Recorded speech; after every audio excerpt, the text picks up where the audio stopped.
नमस्कार, आप देख रहे हैं हमारा खास कार्यक्रम न्यूज पंच और मैं हूं आपके साथ कृतिका। जहां न्यूज पंच में खबरें सिर्फ खबर नहीं रह जाती बल्कि पावरफुल इंपैक्ट के साथ आप सभी के सामने रखी जाती है। न्यूज पंच में हर खबर की तह तक जाया जाता है और यहां प्रेजेंटेशन का मिलता है एक नया अंदाज। फिर चाहे वो खबर देश की हो या फिर दुनिया की राजनीति की हो या अर्थव्यवस्था की या फिर आम आदमी से जुड़ी हुई, और खबर से जुड़े हुए हर एक पहलू को पहुंचाने के साथ साथ ग्राउंड पर मौजूद अपने रिपोर्टर से भी जानते हैं खबर से जुड़ा हुआ एक एक अपडेट। तो चलिए शुरुआत करते हैं न्यूज पंच की प्रमुख खबरों के साथ और सबसे पहले नजर डालते हैं टॉप लाइन्स पर। तो सबसे पहली और प्रमुख खबर आपको बता दें जो है पश्चिम बंगाल से जुड़ी, जहां इस समय नई सरकार जो है एक्शन मोड में नजर आ रही है और ईडी की तरफ से बड़ी कार्रवाई इस समय की गई है, जहां अफसर को इस समय गिरफ्तार किया गया है और गिरफ्तारी के बाद में अब कहीं ना कहीं जो तार है वो सीधे तौर पर दीदी से जुड़ते हुए नजर आ रहा है। आखिर कौन है ये अफसर जो इसे दीदी का बेहद ही करीबी बताया जा रहा है, बताएंगे इस खबर के बारे में विस्तार से आपको।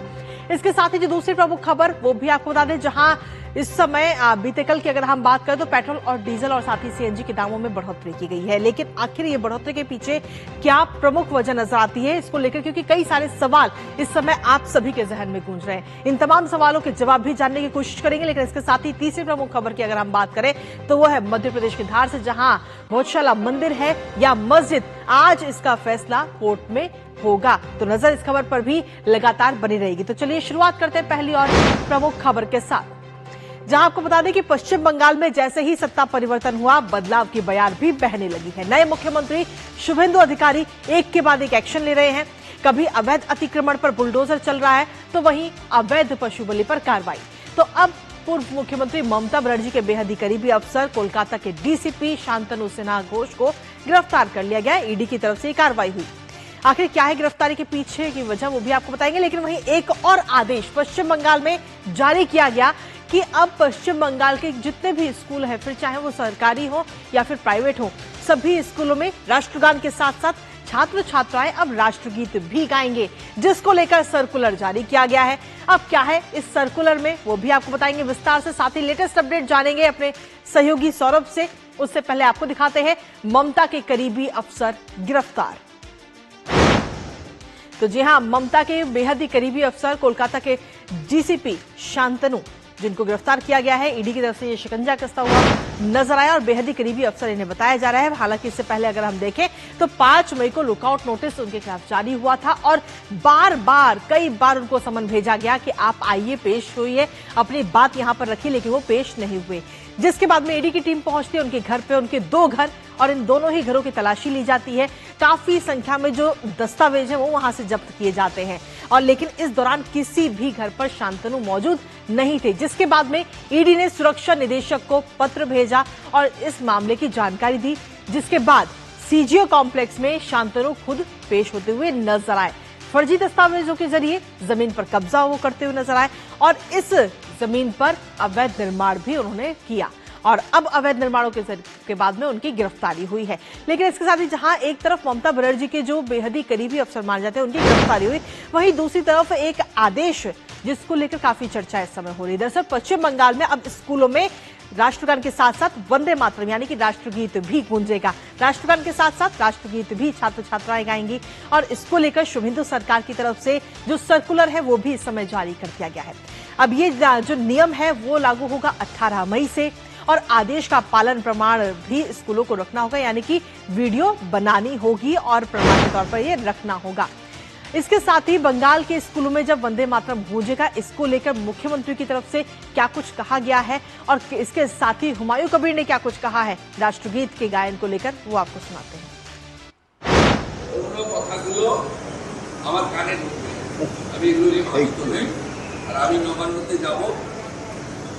सब विद्यालय वंदे मातरम सर्टिफिकेट দিয়ে विद्यालय शुरू करते হবে সেই প্রতিষ্ঠা জারি। वंदे मातरम तो भारत का स्लोगन है, भारत का मातृ बंधन है, तो क्या दिक्कत है? तो मुख्यमंत्री में जो बोला तो क्या दिक्कत है? किसी को दिक्कत तो नहीं होना चाहिए। और वहीं ममता बनर्जी एक बार फिर से हाईकोर्ट जब वो पहुंची तो काले कोट में नजर आई, जिसके बाद में उनका काफी ज्यादा विरोध हुआ, चोर चोर के नारे वहां पर लगे और ममता बनर्जी का काफी विरोध इस वीडियो में भी देखने को मिल रहा है। यहां पर नारे लगते हुए नजर आए क्योंकि काले कोट में ममता बनर्जी नजर आ रही हैं और इसके साथ ही वकील बनने पर भी एक सवाल इस समय उठ रहे हैं और इसको लेकर बार काउंसिल ऑफ इंडिया ने एक्शन भी ले लिया है। तो ये वीडियो भी इस समय आपको दिखा रहे हैं जहां पर जब बाकी सारे वकील इस दौरान वहां पर मौजूद थे और ममता बनर्जी के विरोध में नारेबाजी वहां पर हो रही थी। ममता बनर्जी का काफी विरोध इस समय वहां पर किया गया जब वो कोर्ट पहुंची और चोर चोर के नारे भी वहां पर लगते हुए नजर आए। दरअसल ये चोर चोर के नारे इसलिए लग रहे थे क्योंकि ममता बनर्जी जो है वो काले कोट में वहां पर पहुंची थी अपनी बात रखने। तो सीधे तौर पर अगर हम देखें तो बार काउंसिल ऑफ इंडिया ने एक्शन भी लिया है और इसके साथ ही ममता के वकील बनने पर कहीं ना कहीं सवाल इस समय उठते हुए नजर आ रहे हैं। पत्र जारी किया गया है इसको लेकर और पत्र जारी करके एक सवाल इस समय बीसीआई यानी कि बार काउंसिल ऑफ इंडिया की तरफ से पूछा गया है कि क्या ममता अब भी राज्य बार काउंसिल की सदस्य है या फिर नहीं है, ये सवाल इस समय किया गया है। सीधे तौर पर बार काउंसिल ऑफ इंडिया की तरफ से ये सवाल किया गया। बंगाल बार काउंसिल को इसके लिए नोटिस भी जारी किया गया है और सारी इससे जुड़ी हुई जानकारियां मांगी गई हैं और ये सवाल किया गया कि सीएम बनने के बाद प्रैक्टिस रोकी थी या फिर उन्हें अपनी प्रैक्टिस नहीं रोकी थी। सभी आधिकारिक दस्तावेज जमा करने के भी निर्देश इस समय बार काउंसिल ऑफ इंडिया ने दिए हैं। 2 दिन में रिकॉर्ड सौंपने के लिए कहा है और साथ ही इस रिकॉर्ड से किसी भी प्रकार की छेड़छाड़ ना करने की भी चेतावनी बीसीआई यानी कि बार काउंसिल ऑफ इंडिया ने दी है और बीसीआई ने इस पूरे मामले को बेहद ही जरूरी बताया है। हमारे साथ हमारे सहयोगी सौरभ दत्ता इस वक्त जुड़ गए हैं, सीधा उनका रुख करते हैं। सौरभ, सीधे तौर पर ममता बनर्जी जब कोर्ट पहुंचती है तो वहां पर सबसे पहले तो नारे लगते हुए नजर आए, चोर चोर के ये नारे लगे, लेकिन इसके साथ ही अगर हम देखें तो जो कई सारे सवाल कहीं ना कहीं बार काउंसिल ऑफ इंडिया की तरफ से पूछे गए हैं कि क्या ममता बनर्जी की जो प्रैक्टिस है वो अभी भी जारी है या वो बंद हो गई है।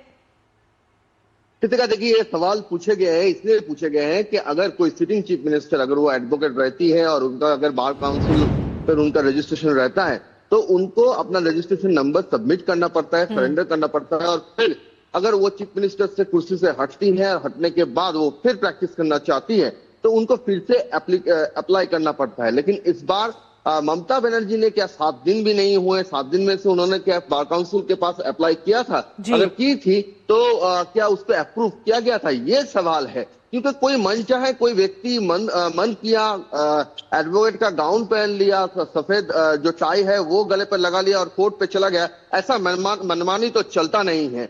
भारत का संविधान है, हाईकोर्ट में कौन कौन वकील के तहत या फिर एडवोकेट के तहत सवाल कर सकते हैं, उसका भी एक नियम है और इसी नियम के तहत ममता बनर्जी अभी सवालों के घेरे पर है कि किस वजूद पर वो वहां पर एडवोकेट के तहत वहां पर सवाल किए।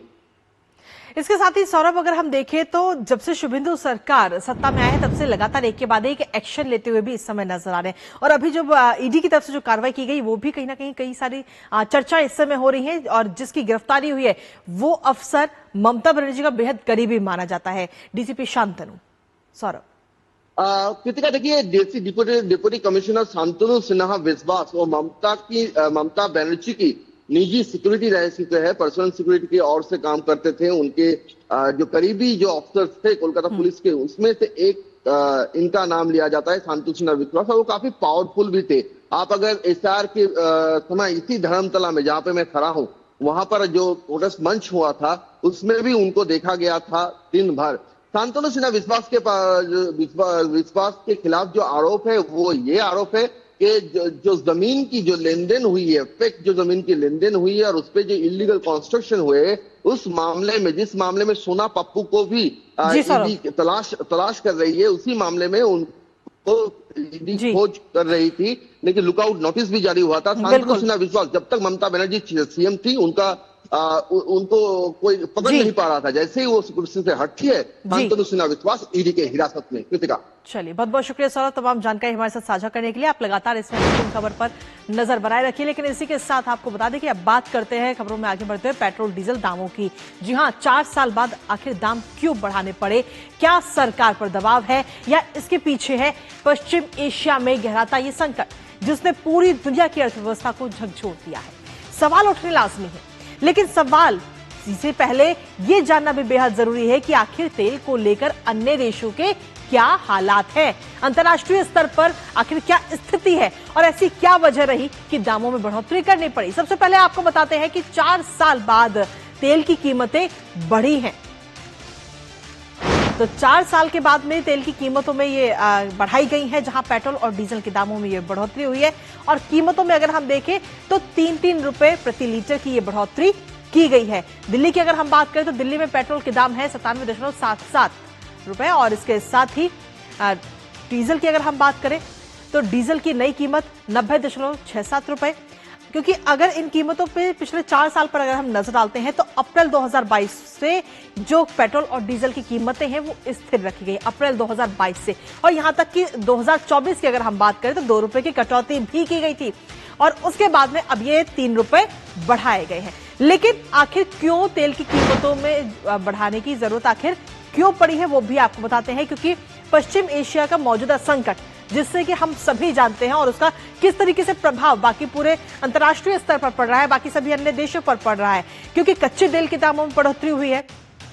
ब्रेंट क्रूड ऑयल की अगर हम बात करें तो वो है 110 प्रति डॉलर बैरल के पार इस समय पहुंच चुका है और तेल विपणन कंपनियों को कहीं ना कहीं घाटा हो रहा है, जिसमें IOCL है, BPCL है, HPCL है, इन सभी कंपनियों को काफी घाटा पिछले काफी दिनों से उठाना पड़ रहा है। मुद्रा में भी लगातार उतार चढ़ाव आए हैं, ये भी हम सभी जानते हैं, और उतार चढ़ाव की वजह से जो आयात है, जो हम इंपोर्ट कर रहे हैं, वो भी महंगा हुआ और जरूरत का 90% आयात जो है वो भारत करता है। अब ऐसे में आखिर जनता की कीमतों से अगर हम बात करें तो जनता को कीमतों की बोझ से बचाया गया है, क्योंकि वैश्विक स्तर पर आसमान छू रही है इस समय तेल की कीमतें।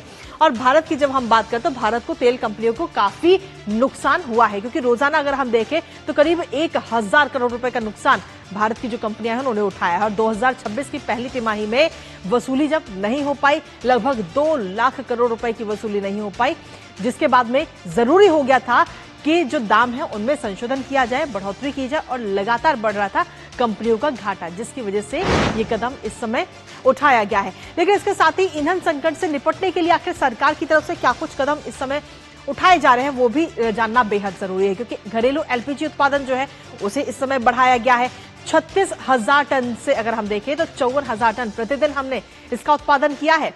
और घबराकर पेट्रोल डीजल खरीदने से बचने की अपील भी इस समय कही गई है कि पेट्रोल डीजल, जैसे कि अभी से कुछ दिन पहले प्रधानमंत्री नरेंद्र मोदी ने भी कही कि आप सार्वजनिक जो वाहन है उनका इस्तेमाल कीजिए, और अफवाहों से सावधान रहने की भी अपील की गई है। सिर्फ आधिकारिक जानकारी पर ही आप भरोसा करें। सरकार के सीधे तौर पर जनता के हित में ये कदम उठाए गए हैं। LPG की डिजिटल बुकिंग इस्तेमाल करने की सलाह इस समय दी गई है, तो सीधे तौर पर जनता के हित में ये कदम उठाए गए हैं। और खासतौर पर अगर हम देखें तो अस्पतालों और स्कूलों को इसमें प्रायोरिटी इस समय दी गई है। जनता के हित में जो कदम उठाए, घरेलू LPG, PNG और CNG सप्लाई जो है वो 100% सुनिश्चित इस समय की गई है। दवा है, स्टील, ऑटो और कृषि सेक्टर को भी विशेष राहत इसके जरिए दी गई है। प्रवासी मजदूरों के लिए 5 किलोग्राम के छोटे सिलेंडर और साथ ही रिफाइनरी उत्पादन भी बढ़ाया गया। शहरों में LPG बुकिंग के जो गैप है वो 21 से 25 दिन किया गया। गांवों में LPG बुकिंग गैप को 45 दिन तक कर दिया गया। केरोसिन, कोयले जैसे जो वैकल्पिक ईंधन है वो भी उपलब्ध इस समय आम लोगों को कराए जा रहे हैं। राज्यों को अतिरिक्त कोयला सप्लाई का आदेश भी इस समय दे दिया गया है। तो ये तमाम जो कदम है वो इस समय सरकार की तरफ से उठाए गए हैं।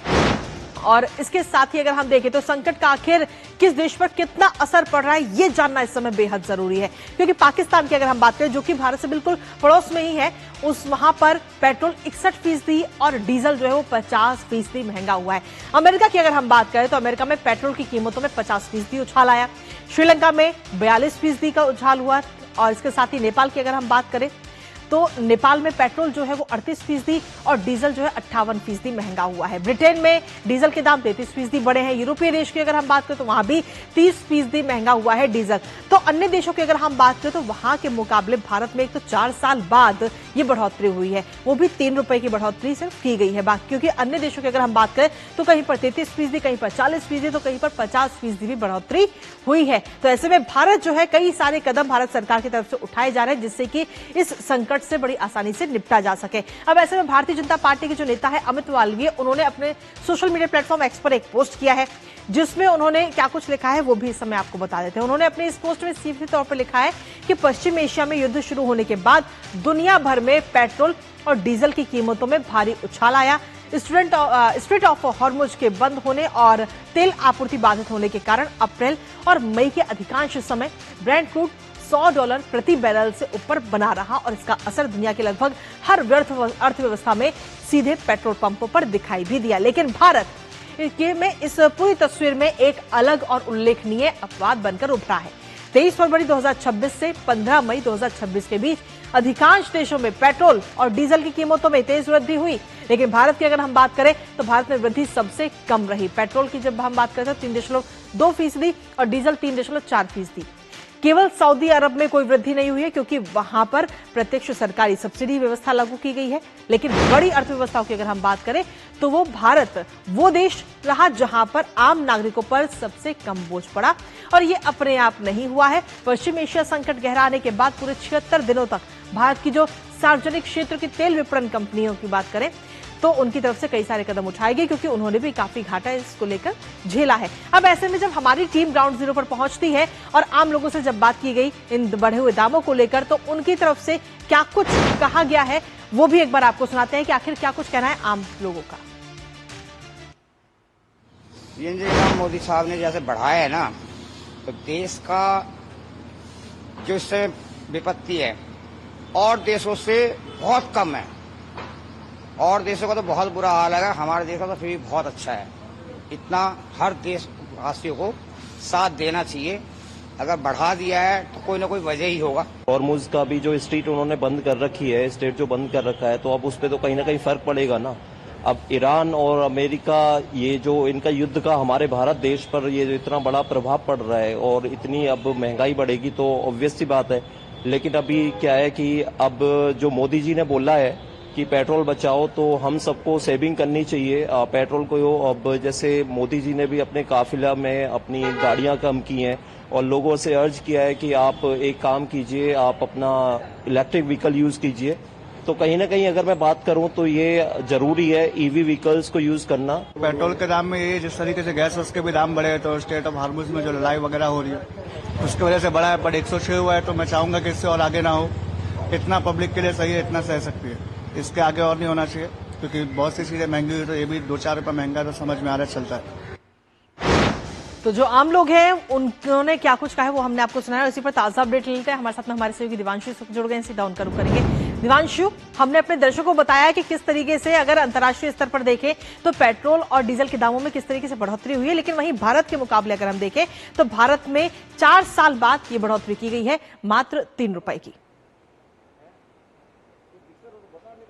देखिए बिल्कुल कृतिका, जिस तरह से पिछले करीब 76 दिनों से वेस्ट एशिया में संघर्ष जारी है और उसका असर मिडिल ईस्ट के अलावा बाकी कई देशों पर पड़ रहा है, लेकिन यह भारत सरकार की काबिलियत है कि उन्होंने जो तेल के दाम हैं उनको बढ़ने नहीं दिया। और आज जिस तरह से 3 रुपए जो पेट्रोल के दाम बढ़े हैं वो करीब 4 साल बाद जो है बढ़ाए गए हैं और कहीं ना कहीं उसकी बेहद जरूरी थी और बेहद जरूरत जो है वो पड़ रही थी।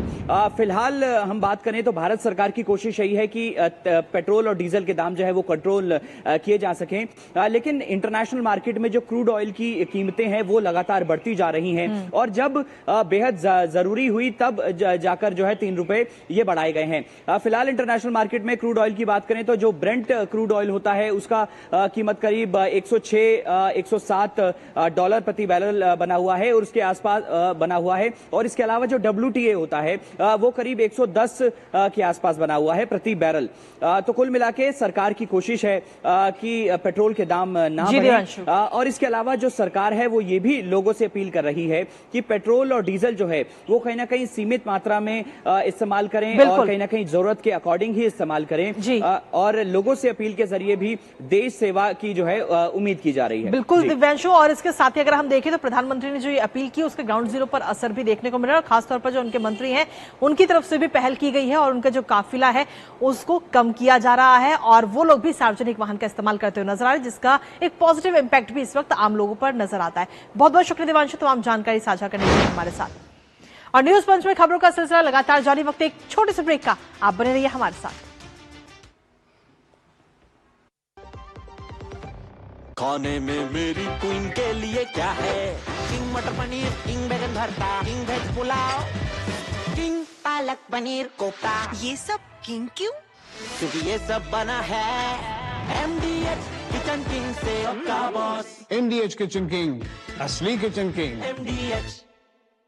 जब धरती चीर कर निकलता है लोहे का पत्थर और मिलता है मोंगिया के जोश से, फिर तपता है, पिघलता है और बनता है फौलाद।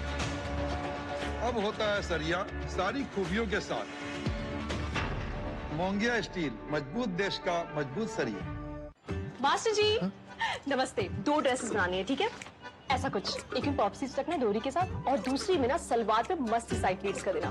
शर्ट को एकदम शॉर्ट लेंथ रखना क्रॉस प्रिंटेक्स के साथ और दुपट्टे पे ना स्कैलप्स से मस्त सी फैंसी लेस कर देना। लेकिन मास्टर जी 4 दिन में पार्टी है, बन जाएगी ना पक्का? हो जाएगा। कैसे? Just looking like a wow. Fashion changes हमेशा, उषा हमेशा। और ब्रेक के बाद एक बार फिर से स्वागत आप सभी का। अब रुक करते न्यूज पंच से तीसरी महत्वपूर्ण खबर का कि क्या धार की भोजशाला एक प्राचीन हिंदू मंदिर है या फिर कमाल मौला मस्जिद। सालों पुराना ये विवाद अब आज एक अहम मोड़ पर पहुंच चुका है। मध्य प्रदेश हाईकोर्ट की इंदौर बेंच आज इस पूरे मामले पर फैसला सुना सकती है, जिस पर सिर्फ मध्य प्रदेश ही नहीं बल्कि पूरे देश की इस समय नजर टिकी हुई है। दरअसल इस पूरे मामले की अगर हम बात करें तो एक तरफ हिंदू पक्ष है जो भोजशाला को मां सरस्वती का प्राचीन मंदिर बताता है, तो वहीं दूसरी तरफ है मुस्लिम पक्ष जो इसे कमाल मौला मस्जिद मानते हुए नमाज के अधिकार की मांग कर रहा है। अब ऐसे में ASI सर्वे, मंदिर अवशेष, शिलालेख, पूजा परंपरा और दूसरी ओर सर्वे पर सवाल, नमाज का दावा और ऐतिहासिक तर्क। कोर्ट में दोनों पक्षों ने अपने अपने दावे रखे, अपने अपने सबूत रखे। हालांकि फैसले से पहले धार में सुरक्षा व्यवस्था भी इस समय कड़ी कर दी गई है। जानेंगे अपडेट अपने सहयोगी से, उससे पहले आपको दिखाते हैं फैसले की घड़ी, हिंदू मंदिर या कमाल मौला मस्जिद। तो जी हां, इसको लेकर अब जो सवाल है उसका आज जवाब मिल जाएगा। फैसले की ये घड़ी है, भोजशाला विवाद में आज अहम फैसला सुनाया जाएगा। कोर्ट आज इस पूरे मामले को लेकर फैसला सुना सकता है, जिस पर इस समय पूरे देश की निगाहें इस समय टिकी हुई हैं। हाईकोर्ट की इंदौर बेंच जो है वहां पर यह पूरा मामला है और वहां पर इस पूरे मामले को लेकर सुनवाई हो रही है। और इसी बीच सीधा रुख करते हैं, शिक्षा मंत्री धर्मेंद्र प्रधान प्रेस वार्ता कर रहे हैं, आइए चलते हैं। नई परीक्षा की तिथि घोषणा किया है। 21 जून को री एग्जामिनेशन की डेट घोषणा की है। मित्रों, मैं 2-3 विषय आपके सामने, आपके माध्यम से देशवासियों के सामने, स्पेसिफिक स्टूडेंट्स और उनके अभिभावकों के सामने रखना चाहता हूं। हमारी सर्वोपरि प्राथमिकता है छात्रों की भविष्य, उनकी परिश्रम के प्रति संवेदनशीलता सरकार की सदैव है। 3 मई को एग्जामिनेशन हुई, 7 मई तक एनटीए की ग्रीवेंस रिड्यूसल सिस्टम पे कहीं से आपत्ति आई। गेस्ट पेपर में ऐसे कुछ प्रश्न आए हैं जो इस बार की क्वेश्चन सेट्स में था।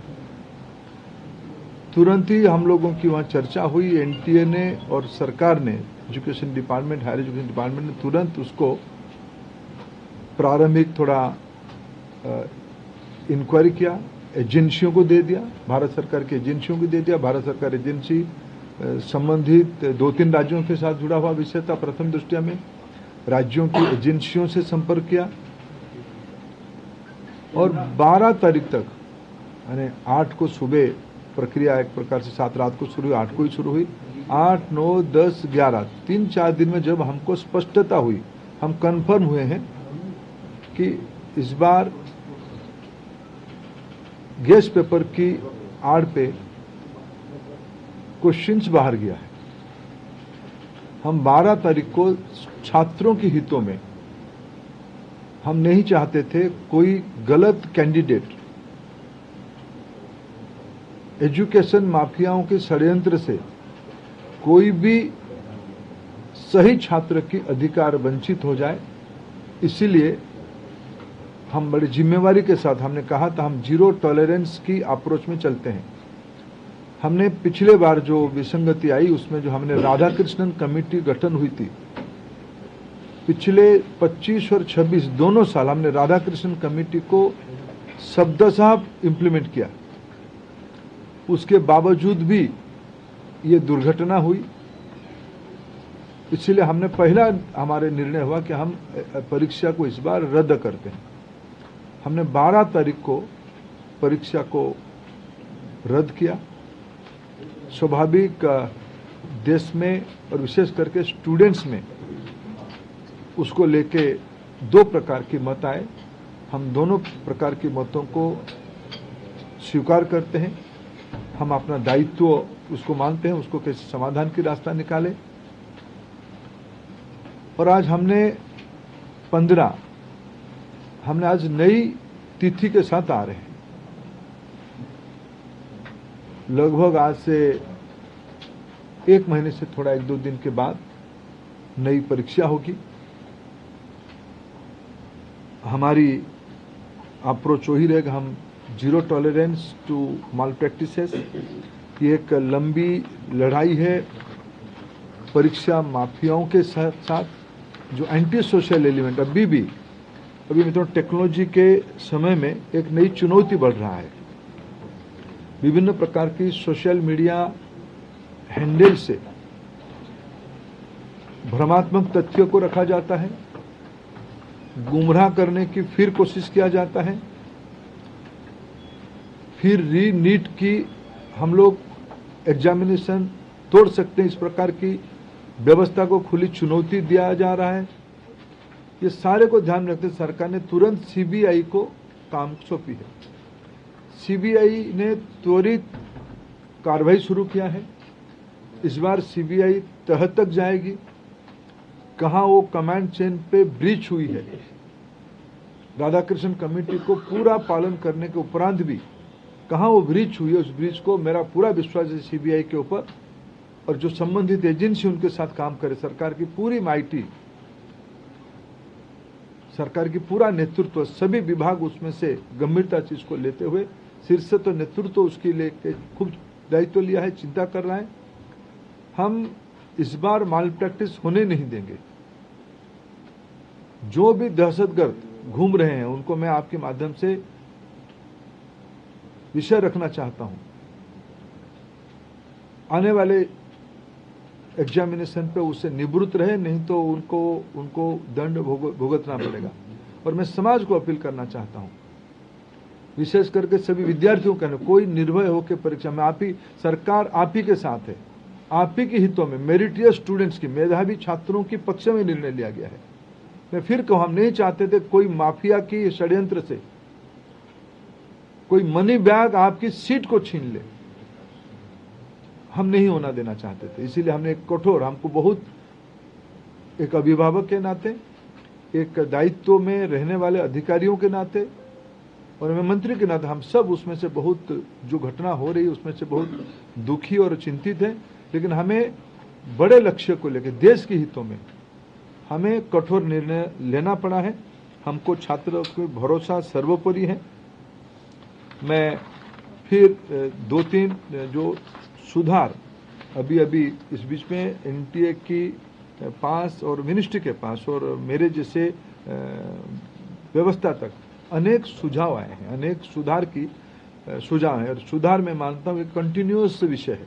सुधार कोई अल्टीमेट नहीं होती है। सुधार जो हम ओपन माइंड में, एनटीए उस विषय में अभी तो एनटीए बहुत योग्य व्यक्ति के हाथ में है।